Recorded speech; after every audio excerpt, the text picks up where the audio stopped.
ওকে।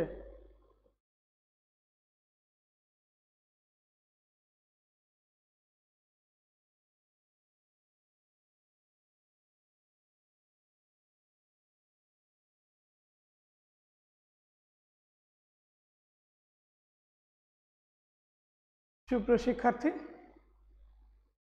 ঈদ উল আজহার ছুটির পরে আবার তোমাদের সামনে হাজির হয়েছি। চলমান করোনা পরিস্থিতিতে স্বাস্থ্যবিধি মেনে তোমাদের জন্য সরকারি সোহরাওয়ার্দী কলেজের অনলাইন ক্লাসে স্বাগত জানাচ্ছি। সুপ্রিয় শিক্ষার্থী, তোমাদের রসায়ন দ্বিতীয় পত্রের জৈব যৌগ নিয়ে তোমাদের সাথে আলোচনা করেছিলাম এবং সর্বশেষ আমি জৈব যৌগের নামকরণ পড়িয়েছি তোমাদের এবং সব নামকরণগুলো তোমাদের দেখিয়েছি। আজকে আমার নির্ধারিত ক্লাস না, আজকে বাংলার পরিবর্তে রসায়ন ক্লাসটি হচ্ছে। আগামীকাল এই রসায়ন ক্লাসের সময় তোমরা বাংলা ক্লাসটি পাবে। প্রিয় শিক্ষার্থী, আমরা নামকরণ তোমাদের পড়িয়েছি, সেখানে যদি সমস্যা থাকে, অনেক শিক্ষার্থী কিছু সমস্যা আমাকে মেসেজ করে জানিয়েছে এবং সবগুলো মিলে আমরা নামকরণের উপর আরেকটা ক্লাস নেব। তবে আজকে আমরা শুরু করব হচ্ছে সমানুতা। তাহলে আমরা প্রথমেই যে ক্লাসটি শুরু করতে যাচ্ছি সেটা হচ্ছে সমানুতা। তাহলে এই সমানুতাটা কি? আইসোমারিজম যেটার ইংরেজি, তাহলে সমানুতা হচ্ছে যে আমরা সমানুতার একটা সংজ্ঞায়ন করব, এই সংজ্ঞায়ন দিয়ে আমরা সমানুতার যে শ্রেণীবিভাগ করব সেই শ্রেণীবিভাগের সংজ্ঞায়নটাও এইখানে কভার হয়ে যাবে। প্রিয় শিক্ষার্থী, তাহলে আমরা দেখি যে সকল যৌগের আণবিক সংকেত এক কিন্তু গাঠনিক সংকেত ভিন্ন। আমরা একটু সংখ্যাটা লিখি যে সকল যৌগের আণবিক সংকেত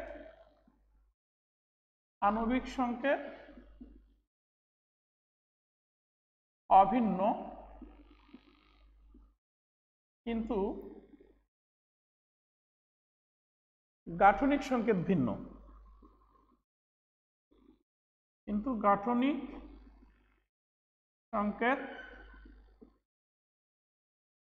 ভিন্ন। অথবা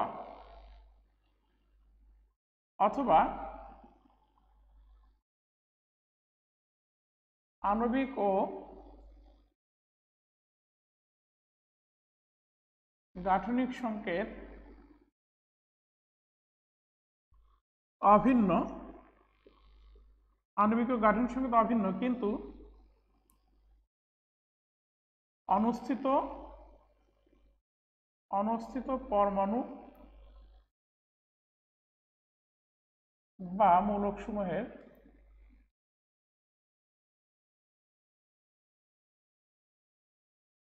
ত্রিমাত্রিক বিন্যাস ভিন্ন।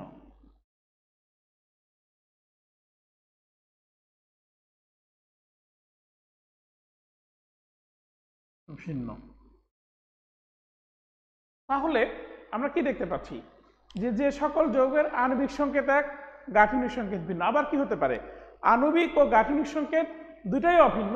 এই যে আণবিক এবং গাঠনিক সংকেত দুটাই অভিন্ন, কিন্তু অনুষ্ঠিত পরমাণু বা মূলকসমূহের ত্রিমাত্রিক বিন্যাস ভিন্ন। এই যে ত্রিমাত্রিক বিন্যাস ভিন্ন হচ্ছে, এর কারণে কি হতে পারে? তাদের ভৌত রাসায়নিক ধর্মে কিন্তু অন্তত দু একটি পার্থক্য পরিলক্ষিত হয় এবং তখন কি বলা হয়? এদেরকে পরস্পরের সমাণু বলা হয়। আর এই যে বিষয়টা, যৌগের যে ধর্ম, এই ধর্মটাকে বলবো আমরা সমানুতা। তাহলে ত্রিমাত্রিক বিন্যাস ভিন্ন কি হয়? ফলে উহাদের ভৌত রাসায়নিক ধর্মে কি মনে হয়? পার্থক্য পরিলক্ষিত হয়। ভৌত রাসায়নিক ধর্মে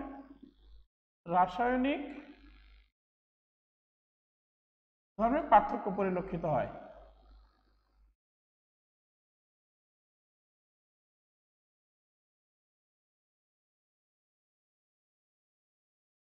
তাহলে যে সকল যৌগের আণবিক সংকেত অভিন্ন কিন্তু গাঠনিক সংকেত ভিন্ন, অথবা আণবিক ও গাঠনিক সংকেত অভিন্ন কিন্তু অনুষ্ঠিত পরমাণু বা মূলকসমূহের ত্রিমাত্রিক বিন্যাস ভিন্ন, ফলে উহাদের ভৌত রাসায়নিক ধর্মে অন্তত দু একটি পার্থক্য পরিলক্ষিত হয়, তাদেরকে আমরা সমানুতা বলছি।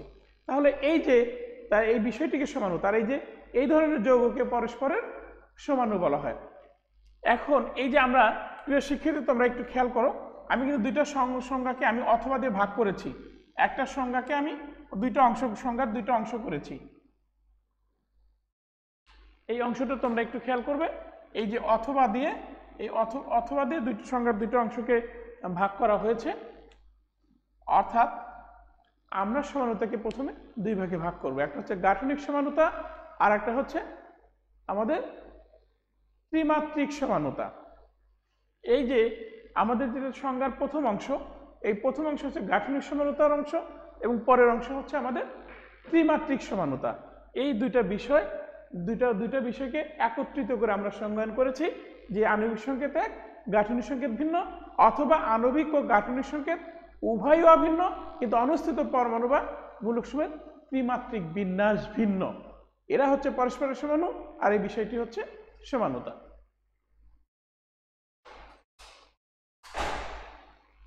তাহলে আমরা এখন দেখি যে সমানুতার কিছু উদাহরণ দিয়ে দেখি আমরা।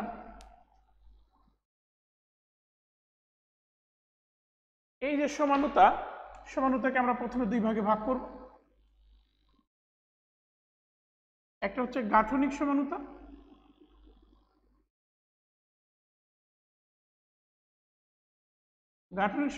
একটা হচ্ছে আমাদের ত্রিমাত্রিক সমানুতা।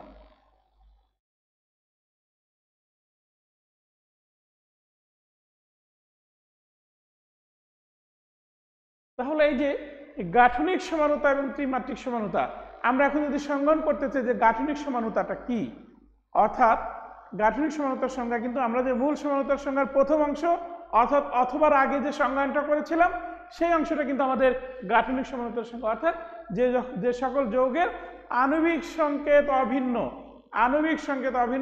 কিন্তু গাঠনিক সংকেত ভিন্ন, তাদেরকে আমরা কি বলবো? পরস্পরের গাঠনিক সমাণু। আর এই বিষয়টি হচ্ছে গাঠনিক সমানুতা। আমরা একটা উদাহরণের মাধ্যমে স্পষ্ট করি। যেমন আমাদের এই যে CH3 বন্ড CH2 বন্ড, এটা কি? এটা হচ্ছে আমাদের ইথানল। ঠিক, CH3 বন্ড ও বন্ড CH3, এটাকে আমরা যদি ডাইমিথাইল ইথার, তাহলে দুইটারই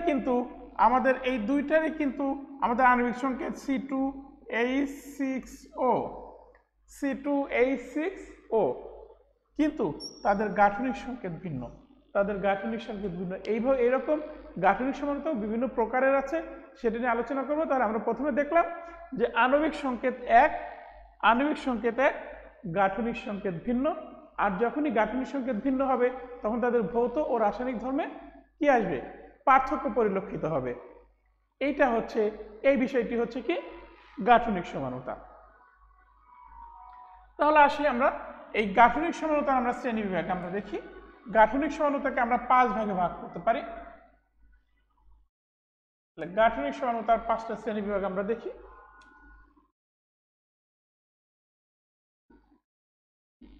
তাহলে আমরা দেখি গাঠনিক সমানুতা। তাহলে গাঠনিক সমানুতা আমরা দেখলাম, এই গাঠনিক সমানুতা হচ্ছে 5 প্রকার। এই গাঠনিক সমানুতা হচ্ছে আমাদের 5 প্রকার। তাহলে আমরা এই গাঠনিক সমানুতা দেখি। গাঠনিক সমানুতাটা হচ্ছে আমাদের চেইন সমানুতা বা শিকল সমানুতা।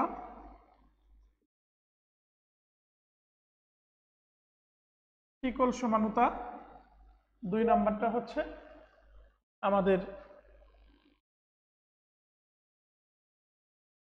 অবস্থান সমানুতা।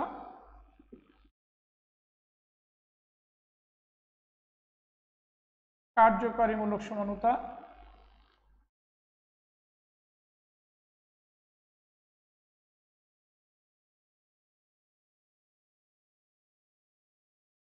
একটা হচ্ছে আমাদের মেটামারিজম।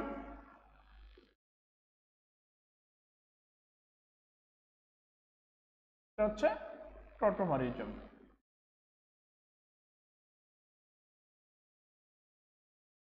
তাহলে আমাদের গাঠনিক সমানুতাকে আমরা 5 ভাগে ভাগ করলাম। প্রথম হচ্ছে শিকল সমানুতা। তাহলে আমরা কিন্তু প্রথমেই স্বীকার করে নিয়েছি যে গাঠনিক সমানুতা হচ্ছে আণবিক সংকেত এক, গাঠনিক সংকেত ভিন্ন। তাহলে সংজ্ঞায়ন ক্ষেত্রে আমরা বলবো যে যেমন শিকল সমানুতা, একই আণবিক সংকেত বিশিষ্ট যৌগে কার্বন শিকলের ভিন্নতার কারণে যে সমানুতার উদ্ভব হয়। তাহলে আমরা যদি দেখি যে C4H10, এইটা কি? এটা একটা অ্যালকেন, এর নাম হচ্ছে বিউটেন। আমরা যদি দেখি এটা বিউটেন, এটাকে যদি আমরা শাখাযুক্ত করে লিখি তাহলে এটা কি, এইটা হচ্ছে নামকরণ তোমাদের পড়িয়েছি, তাহলে এটার নামকরণ, এটা কি হবে, এটা বিউটেন, এটা হচ্ছে 2-মিথাইল প্রোপেন। তাহলে 2-মিথাইল প্রোপেন এবং বিউটেন দুইটা যৌগেরই কিন্তু গাঠনিক আণবিক সংকেত একই। ভিন্নতা তাহলে কোথায়? ভিন্নতা হচ্ছে কার্বন শিকল, অর্থাৎ একই আণবিক সংকেত বিশিষ্ট যৌগে কার্বন শিকলের ভিন্নতার কারণে, অর্থাৎ কার্বন শিকল সরল না শাখাযুক্ত, ভিন্নতাটা এখানেই। একটা কার্বন শিকল সরল হতে পারে আর একটা কার্বন শিকল শাখাযুক্ত হতে পারে। তাহলে এই কার্বন শিকলের ভিন্নতার কারণে যে সমানুতার উদ্ভব হয় সেটাকে আমরা কি বলবো? চেইন সমানুতা বা এই শিকল সমানুতা, চেইন সমানুতা বা শিকল সমানুতা। তাহলে আমরা এখানে দেখলাম যে কার্বন চেইন যদি ভিন্ন হয় তখন যে সমানুতার উদ্ভব হবে সেটা হচ্ছে আমাদের শিকল সমানুতা। এরপরে আমরা আসি আমাদের অবস্থান সমানুতা। তাহলে আমরা শিকল সমানুতা শেষ করলাম, এরপরে আমাদের অবস্থান সমানুতা, অর্থাৎ এখানেও কিন্তু একই কথা, একই আণবিক সংকেত বিশিষ্ট যৌগে দ্বিবন্ধন বা ত্রিবন্ধন বা প্রতিস্থাপক, সেটা প্রতিস্থাপকটা কার্যকারীমূলক হতে পারে, প্রতিস্থাপিত কার্যকারীমূলক হতে পারে, যেমন অ্যালকোহলমূলক, অ্যামিনোমূলক, হ্যালোজেনমূলক। অনুরূপভাবে যে একই আণবিক সংকেত বিশিষ্ট যৌগে দ্বিবন্ধন বা ত্রিবন্ধন বা প্রতিস্থাপিত কার্যকারীমূলকের অবস্থানের ভিন্নতার কারণে বা প্রতিস্থাপকের অবস্থানের ভিন্নতার কারণে যে সমানুতার উদ্ভব হয় তাকে আমরা কি বলবো? অবস্থান সমানুতা। আমরা অবস্থান সমানুতাটা একটু ক্লিয়ার করি। তাহলে CH3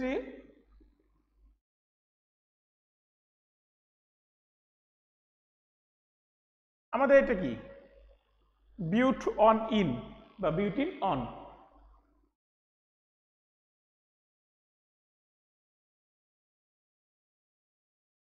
এটাকে যদি আমরা লিখি বিউট টু ইন, আর এটা হচ্ছে আমাদের বিউট অন ইন। এই যে যৌগ দুইটার আণবিক সংকেত কিন্তু C4H8, আমরা কি CnH2n অ্যালকিন, এটা একটা অ্যালকিন। তাহলে আমরা এখানে কি দেখলাম? যে দ্বিবন্ধনের অবস্থানের ভিন্ন, অবস্থান ভিন্ন, অর্থাৎ একই আণবিক সংকেত বিশিষ্ট যৌগে দ্বিবন্ধন বা ত্রিবন্ধন, এখানে আমরা দ্বিবন্ধন দেখিয়েছি, ত্রিবন্ধন হতে পারে, যদি এটা হতে পারতো বিউট অন ইন, অন আইন, আবার বিউট টু আইন, দুটোই হতে পারতো। তাহলে বিউট অন আইন এবং বিউট টু আইন দুটোই হতে পারতো, তাহলে সেটা হতো কি? অবস্থান সমানুতা। কিভাবে অবস্থান সমানুতা?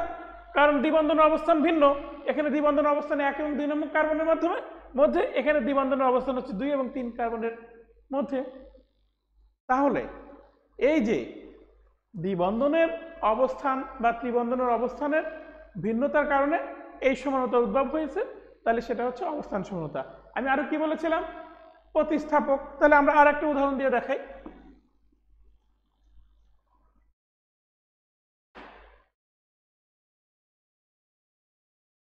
তাহলে আরেকটা আমরা উদাহরণের মাধ্যমে দেখাই, সেটা হলো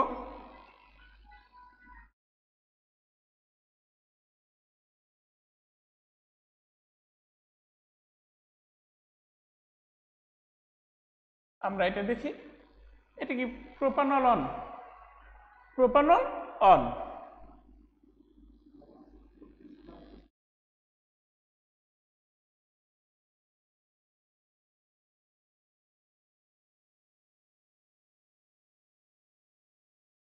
প্রোপানল অন।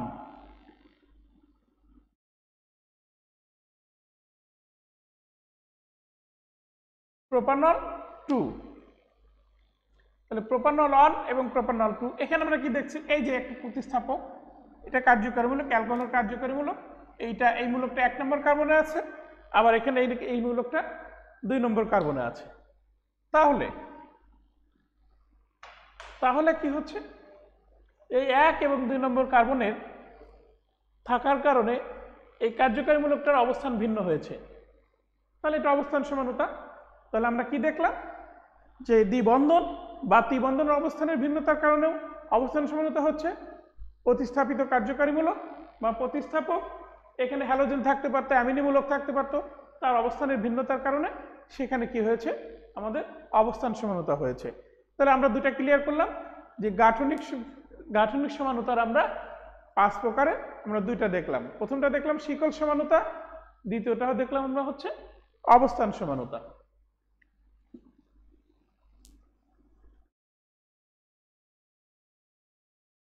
আমরা এরপরে আসি কার্যকারীমূলক সমানতা। আমরা এরপরে দেখছি কার্যকারীমূলক সমানতা।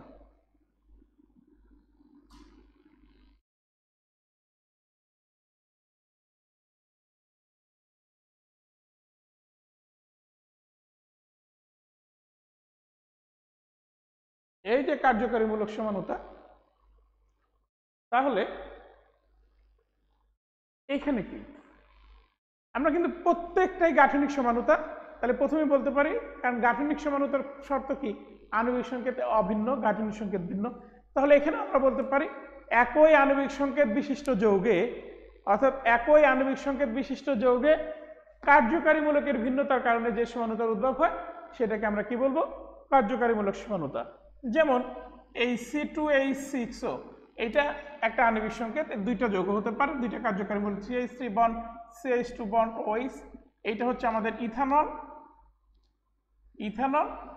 এবং CH3 বন্ড ও বন্ড CH3, এটা হচ্ছে আমাদের ether, dry methyl ether, dry methyl ether. এই যে ড্রাই মিথাইল ইথার এবং ইথানল, এটার কার্যকারীমূলক হচ্ছে OH, এটার কার্যকারীমূলক হচ্ছে দ্বিযোজীয় অক্সিজেন, তা হাইড্রোক্সিল মূলক।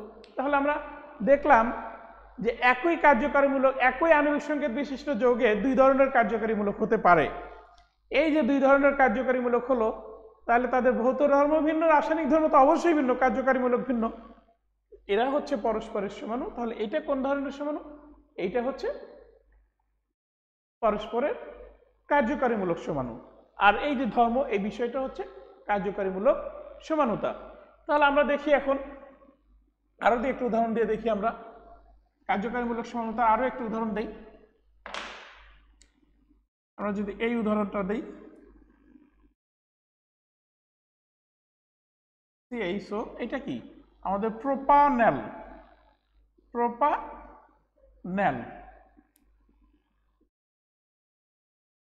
এটা হচ্ছে কি প্রোপানন। এখন প্রোপানল এবং প্রোপানন এই দুইটারই কিন্তু আমার আণবিক সংকেত কি হচ্ছে, আমরা যদি একটু হিসাব করি, সি কয়টা, C3H6O। এই যে আমাদের এই দুইটা যে ছিল, এই দুইটা কিন্তু ছিল C2H6O। খেয়াল করো, কনফিউজ হওয়ার সুযোগ নেই, এটা C3H6। এখানে কার্বন একটি বেশি, এখানে কার্বন একটি কম, কিন্তু অক্সিজেন এবং হাইড্রোজেনের সংখ্যা সমান।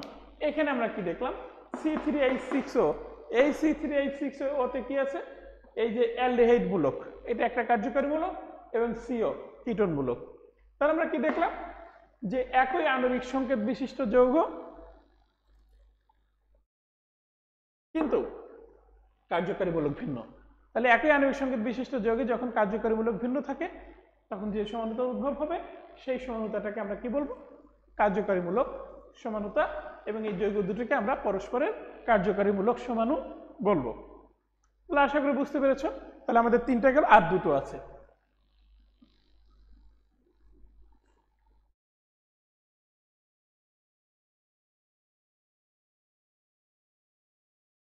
আমাদের মেটামারিজম, এরপরে হচ্ছে আমাদের মেটামারিজম।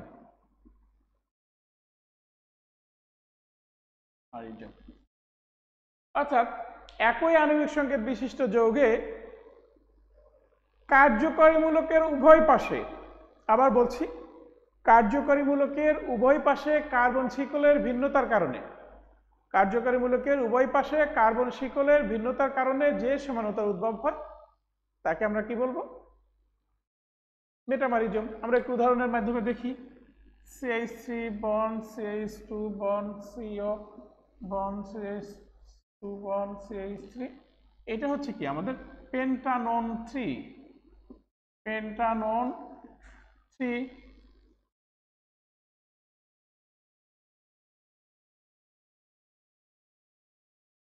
এটা হচ্ছে আমাদের পেন্টানন 2। এইখানে কার্যকারী মূলকের উভয় পাশে কার্বন শিকল, আর এখানে কার্যকারী মূলকের উভয় পাশে কার্বন শিকল। এই যে কার্যকারী মূলকের উভয় পাশে কার্বন শিকল যে ভিন্ন, এই ভিন্নতার কারণে যে সমানতার উদ্ভব হচ্ছে সেটাকে আমরা বলছি মেটামারিজম। এখানে কি হয়েছে, কার্যকারী মূলকের উভয় পাশে কার্বন শিকল, দুটো করে কার্বন পরমাণু আছে, শিকল দুটো অঙ্গ, কিন্তু এখানে কার্যকারী মূলকের উভয় পাশে এক পাশে 3টা কার্বন আছে আর এক পাশে একটা কার্বন আছে, কিন্তু এই দুইটার আণবিক সংকেত কিন্তু একই। এই দুইটার, এই আমার 1 নম্বর যৌগ এবং এই 2 নম্বর যৌগ, এই দুইটার আণবিক সংকেত একই, কিন্তু ভিন্ন কি, গাঠনিক সংকেত ভিন্ন আছে কোথায়, তার কার্যকারী মূলকের উভয় পাশে কার্বন শিকল অর্থাৎ কার্বন পরমাণুর সংখ্যা ভিন্ন। এটা হচ্ছে আমাদের মেটামারিজম। আমরা দেখলাম মেটামারিজম। তাহলে আমাদের আর কি আছে, গাঠনিক সমানতার আর একটা আছে টোটোমারিজম। তাহলে টোটোমারিজম,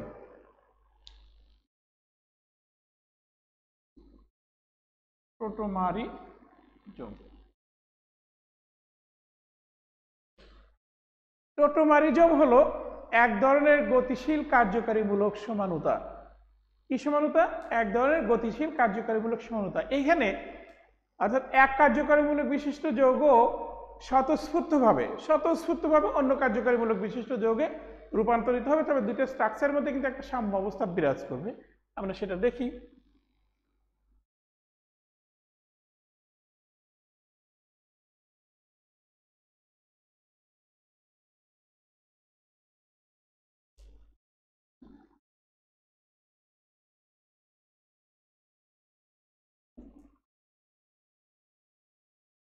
এইটা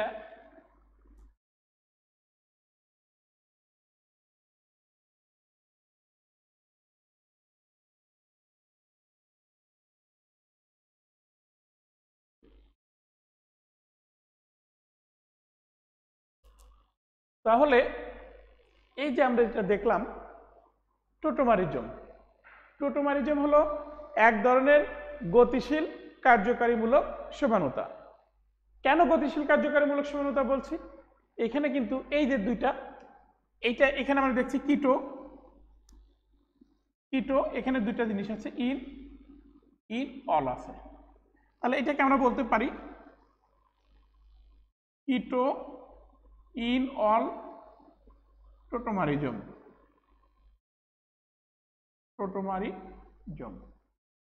তাহলে কিটো ইন অল টোটোমারিজম আমরা এটাকে বলছি। এখানে কিটোমূলক আছে, এই যৌগটা হচ্ছে প্রোপানন, কিটোমূলক আছে। এখানে কি হচ্ছে, কার্বন অপেক্ষা অক্সিজেনের তড়িৎ বেশি, দ্বিবন্ধন অক্সিজেন পরমাণুর দিকে পাই বন্ধনে ট্রান্সফার হচ্ছে, তখন এই যে কার্বন হাইড্রোজেন হাইপার কনজুগেশনের কারণে কার্বন হাইড্রোজেন বন্ধনটা দুই কার্বনের মাঝখানে চলে আসলো, এই হাইড্রোজেন প্রোটন হিসেবে বিভক্ত হলো। প্রোটন হিসেবে বিভক্ত হওয়ার পর যেহেতু এই অক্সিজেনের উপর ঋণাত্মক চার্জ থাকবে, এই ঋণাত্মক চার্জ এই প্রোটনকে গ্রহণ করবে, তখন এটা অল অর্থাৎ অ্যালকোহল মূলক হাইড্রোক্সিল মূলক হিসেবে যুক্ত থাকবে, এবং শেষে কি সাথে কি আছে, ইন। তাহলে এখানে আমার ছিল শুধু কিটোমূলক, এখানে আমার যে যৌগটা হলো সেটা হচ্ছে ইনল, এবং এই দুইটা গঠনের মধ্যে একটা সাম্য অবস্থা বিরাজ করবে। এই জন্য এইটাকে আমরা বলছি কিটোন থেকে, কিটোমূলক থেকে ইন আছে এবং অল আছে, দুইটা আছে। তাহলে সেটা কি আছে, কিটো ইনল টোটোমারিজম। তাহলে সুপ্রিয় শিক্ষার্থী, আজকে তোমাদের সাথে আমি সমানুতা নিয়ে আলোচনা করলাম। আমরা প্রথমে দেখলাম সমানুতার সংজ্ঞা দেখিয়েছি। সমানুতা দুই প্রকার প্রধানত আমরা দেখিয়েছি, যে গাঠনিক সমানুতা আর একটা হচ্ছে আমাদের ত্রিমাত্রিক সমানুতা। আমরা গাঠনিক সমানুতার সংজ্ঞা তোমাদের দেখালাম, এবং গাঠনিক সমানুতা যে 5 প্রকার, সেই 5 প্রকারগুলো কি কি ছিল?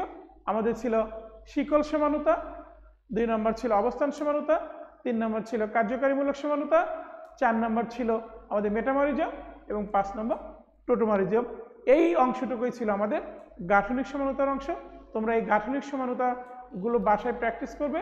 আমরা আগামী ক্লাসে তোমাদের সাথে আলোচনা করব হচ্ছে কি আমাদের ত্রিমাত্রিক সমানুতা। ত্রিমাত্রিক সমানুতার সংজ্ঞা আমি দিয়ে যাচ্ছি, এবং আমরা যখন প্রথম সমানুতার সংজ্ঞা লিখছি সেই সমানুতার মধ্যে কিন্তু আমাদের ত্রিমাত্রিক সমানুতার কথা বলা আছে। কি বলেছিলাম? যে যাদের যে সকল যৌগের আণবিক এবং গাঠনিক সংকেত অভিন্ন কিন্তু অনুষ্ঠিত পরমাণুসমূহের ত্রিমাত্রিক বিন্যাস ভিন্ন, অথবা অনুষ্ঠিত পরমাণু বা মূলক সমূহের চারপাশে যে বিন্যাস সেই ত্রিমাত্রিক বিন্যাস ভিন্ন, ফলে তাদের ভৌত রাসায়নিক ধর্মে দু একটি পার্থক্য পরিলক্ষিত হয়, সেটাকে আমরা কি বলছি? ত্রিমাত্রিক সমানুতা। ত্রিমাত্রিক সমানুতা আমরা পড়বো দুই প্রকার, তিন প্রকার পড়বো আমরা। ত্রিমাত্রিক সমানুতা আমাদের জ্যামিতিক সমানুতা, আলোক সমানুতা এবং কনফরমেশনাল সমানুতা। যদিও তোমাদের ক্লাসের জন্য কনফরমেশনাল সমানুতা লাগবে না, তবে তোমাদের কিন্তু জ্যামিতিক সমানুতা এবং আলোক সমানুতা এই দুটো সমানুতা ভালো করে পড়তে হবে। জ্যামিতিক সমানুতার শর্ত পড়াবো তোমাদের, এইদিকে আলোক সমানুতার মধ্যে আমরা আলোক সমানুতার শর্ত, কাইরাল কার্বন আমরা পড়াবো, ডায়াস্টেরিওমার, এনানসিওমার, রেসিমিক মিশ্রণ, মেসোযৌগ। আগামী ক্লাসে আমরা সমানুতার অংশটুকু শেষ করে দেব। সেই পর্যন্ত প্রিয় শিক্ষার্থী, তোমরা ভালো থাকো, সুস্থ থাকো এবং ঘরে থেকে তোমাদের পড়ালেখাটাকে এগিয়ে নিয়ে যাও। সর্বোপরি নিজেদেরকে তৈরি করে পরীক্ষায় ভালো ফলাফল করতে হবে এবং ভালো বিশ্ববিদ্যালয়ে ভর্তি হতে হবে, সেই তোমাদের প্রতি আমাদের সেই প্রত্যাশা রইল। সেই শুভকামনায় আজকের মতো এখানে শেষ করছি। ধন্যবাদ সবাইকে।